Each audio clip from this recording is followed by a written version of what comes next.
Salut, salut, salut à toi. J'espère que tu vas bien. J'espère que ça va très bien chez toi. Une fois n'est pas coutume, comme je vous disais, ce mardi, nous allons démarrer ce nouveau programme intitulé Wake Up Africa. Wake Up Africa. Dans Wake Up Africa aujourd'hui, nous allons voir une vidéo qui aurait été tournée dans un amphithéâtre d'un pays de l'Occident. Je n'ai pas authentifié la vidéo, mais qu'elle soit authentifiée ou pas, elle est hautement significative pour nous les Africains. Parce qu'il est important de comprendre que pendant que nous perdons notre temps à nous chamailler à cause des boules de caoutchouc, ivoiriens, camerounais ou sénégalais ou ceci ou cela, il y a des autres peuples qui sont dans les laboratoires pour réfléchir comment nous conserver là où nous sommes et réfléchissent à quel rôle nous donner dans le processus d'évolution du monde et voir comment nous conserver dans ce rôle avec des théories économiques, avec des stratégies bien pensées dans les laboratoires. Africains, nous avons du pain sur la planche, nous avons beaucoup à faire. Et intellectuels africains, encore plus, parce que l'écart est grand. Et c'est à vous qu'il incombe de combler cet écart. Les gars, ne blaguez pas avec la lecture. Ne blaguez pas avec l'information. Travaillez dur. La clé, elle est d'abord économique, avant d'être autre chose. Je préfère vous laisser suivre d'abord cette première partie et après nous allons revenir à chaque fois pour commenter. Mais je vous assure, vous n'en reviendrez pas. Et j'espère que cette vidéo vous mettra une claque sur la joue. En attendant, tout ce que j'ai envie de vous dire, c'est Wake Up Africa. Fundamental to the global prosperity of the advanced countries. Okay? And Africa had a role to play. It has a role as a raw material producer. We will not allow sub-Saharan Africa to escape that. Okay, we do everything to keep sub-Saharan Africa where it is, also impoverished. It's absolutely vital for the prosperity of everyone else. So let's get clear about that. Là, il est fondamental, il est impératif de maintenir les Africains, l'Afrique subsaharienne, à l'état où elle est. Parce que le rôle qu'elle a joué dans l'évolution du monde, c'est celui de pourvoyeur des matières premières, pas plus que ça. Il faut qu'elle joue son rôle de pourvoyeur de matières premières, qu'elle nous remette les matières premières.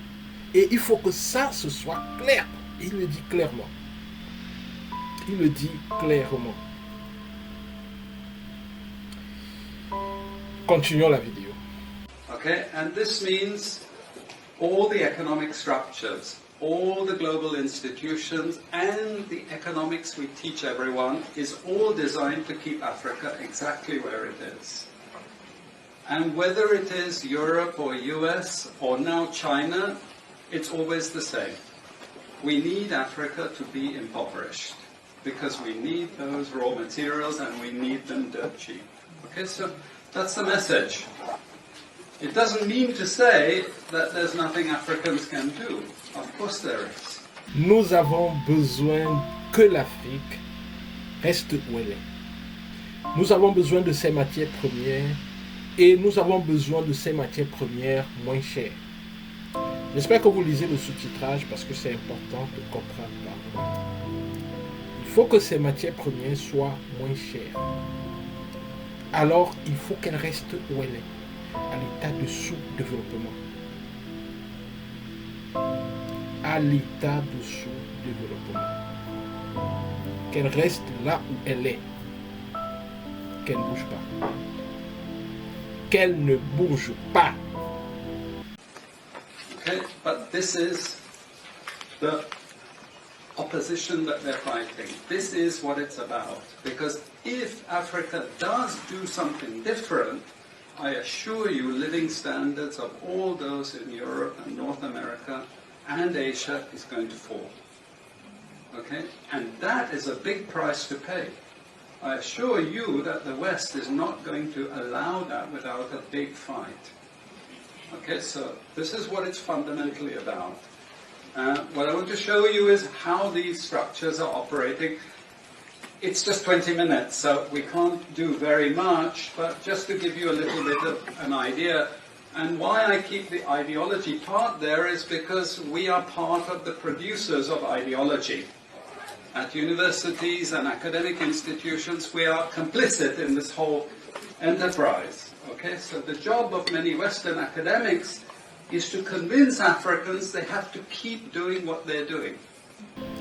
Si le niveau de vie, le style de vie, le style d'agissement, le comportement des Africains change, alors ça sera un gros problème pour notre propre standard, pour notre propre niveau de vie. Ce n'est pas que les Africains ne peuvent pas faire tel ou tel. Non, le sujet il n'est pas là. Le sujet est qu'il faut qu'on montre aux Africains, on dise, on amène les Africains à penser que s'ils sont pauvres, c'est de leur faute. S'ils sont comme ils sont, c'est d'abord de leur faute. Et en quelque sorte, ils sont programmés pour rester dans l'état de pauvreté dans lequel ils sont. Parce qu'en fait, ça doit être comme ça.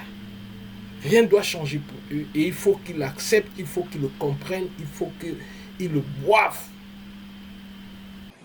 Okay? And to show them, it's your fault that you're poor. It's not our fault. It's your fault that you're poor. You know? So this is what we do in academic institutions. And I want to show that as well.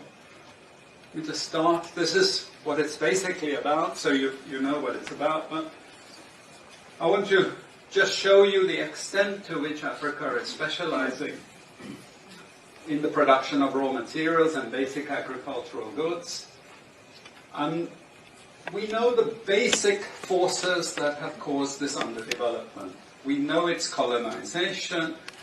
I will not discuss that very much because my colleague speaker is going to go into some aspects of this.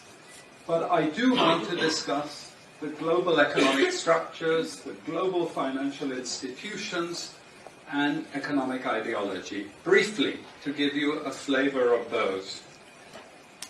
Let me start with this. You can't really see it so easily, but if those of you who are interested, you want the PowerPoint, I'm sure we can make it available to you. But the thing that you really need to see is the top line. Okay? And the extent of dependency is captured by this statistic at the top. Okay? And you compare it with all other income groups, and what you see is essentially in that one statistic how dependent sub-Saharan Africa is on raw material production. Okay? This is the very heart of what makes sub-Saharan Africa beat. Okay?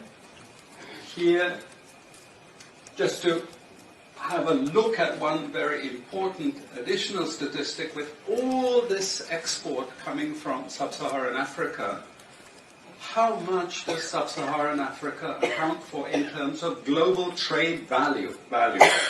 We know there are vast resources coming from there, but look at the bottom line in terms of global trade value. Look at that. 0.5%, 1975, 0.95% going down to 0.1. To 0.1. Meaning that with all these vast resources being produced, how much are they getting for it? Nothing. Nothing. This is a very significant piece of data. then I just want to show you what has happened to sub-Saharan Africa, because what we know, and from all studies, no country ever develops without manufacturing. Okay, producing raw materials will not take you anywhere. Producing basic agricultural goods will not take you anywhere. And let's have a look at how much manufacturing activity takes place in sub-Saharan Africa. We can look over the last 15 odd years, 15, 20 years. And we see manufacturing has actually declined as a percentage of the total. This is percentages of total production in sub-Saharan Africa. How much of it is accounted for by manufacturing? So this figure here is 17% of the total. Most of the rest, when we talk of industry, it includes manufacturing, but the bulk of it is mining. Okay? Raw material extraction. This is the bulk of it. And here we see actually raw material extraction has stayed the same. What has caused industry to fall is the fall in manufacturing production. This is deliberate because we will never, as Western economists, as Western policymakers, we cannot afford to allow Africa to industrialize and start producing manufactures. Okay, so we will do everything to stop that. And I'm going to show you how we actually block that. Et cet enseignant ou ce diable ou ce je sais pas trop quoi est très pertinent dans ce qu'il dit. Il est très intelligent. Franchement, c'est un académicien. Et il montre clairement que la production des matières premières, la vente des matières premières ne nous mènera à rien du tout. Ce qui nous mènera à quelque chose, c'est la production, le développement, l'industrialisation. C'est ça qui pourra nous mener à quelque chose. La vente des matières premières ne nous mènera à rien du tout. À rien du tout. À rien du tout. Ce qui pourra faire changer l'Afrique, c'est l'industrialisation. Si nous, les Africains, on se donne la main et qu'on veut industrialiser l'Afrique, on pourra le faire, en dépit de nos gouvernements. Mais nous restons encore à rêver. Nous restons encore à vouloir dormir et à gagner de l'argent. Nous restons encore à penser individuel. Oui, je suis désolé, mais ça c'est penser individuel. À penser que je vais prendre 100 000 $, je vais prendre 50 000 $, je vais mettre quelque part, je vais dormir, mon agent va travailler et après, boum, je vais me réveiller. Non, non, non, non, non, non, c'est penser individuel. Quels que soient les projets, c'est penser individuel. Vraiment, nous devons avoir une pensée globale pour l'Afrique. Nous devons avoir une pensée globale. Pourquoi? Parce que, regardez cette vidéo. Regardez ce qu'on raconte. Regardez comment on planifie le sous-développement de l'Afrique. Nous sommes là. Nous ne planifions pas notre développement. Nous restons à rêver, à penser que c'est sur un boom, c'est sur un chic que tout va exploser et puis non, non, non, non. Nous devons rester focus. Nous devons vivre notre réalité. Franchement, c'est énorme. J'espère que vous lisez le sous-titrage. Il faut lire le sous-titrage. Regardez cette vidéo. Partagez-la. Partagez-la avec le plus de personnes possible. Téléchargez-la même parce qu'il est possible qu'elle ne mette pas long. Peut-être elle sera retirée de la plateforme. Je ne sais pas. Mais c'est fort. C'est fort. C'est fort.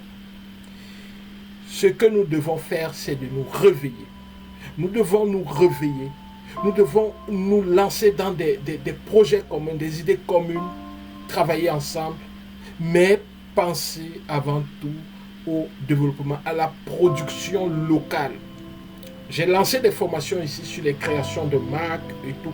Oui, pensons à la production locale. Pensons à la production locale. Et le 10 mai, nous allons commencer également une formation sur la fabrication des cosmétiques, des parfums et tout. Pensons à la production locale. Si vous n'êtes pas encore en mesure d'avoir des grandes machines, des grands appareils et tout, vous pouvez commencer petit. Nous avons la chance que les législations dans nos États ne sont pas encore très rigoureuses. Nous pouvons commencer petit et imposer notre produit. Pensons à la production locale. Regardez comment on programme notre sous-développement, on le pense dans les universités et on nous fait avaler cela. Ne comptons pas sur nos dirigeants. Ils n'existent pas, oubliez-les. Réveillez-vous individuellement. Réveille-toi, mon frère, réveille-toi. Toi, si tu te réveilles, tu vas réveiller ton frère. Tu vas dire, mon frère, tu dors encore?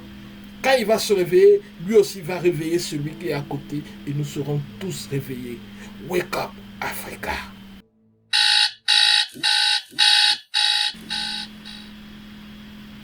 Tu vois comment on programme ton sous-développement.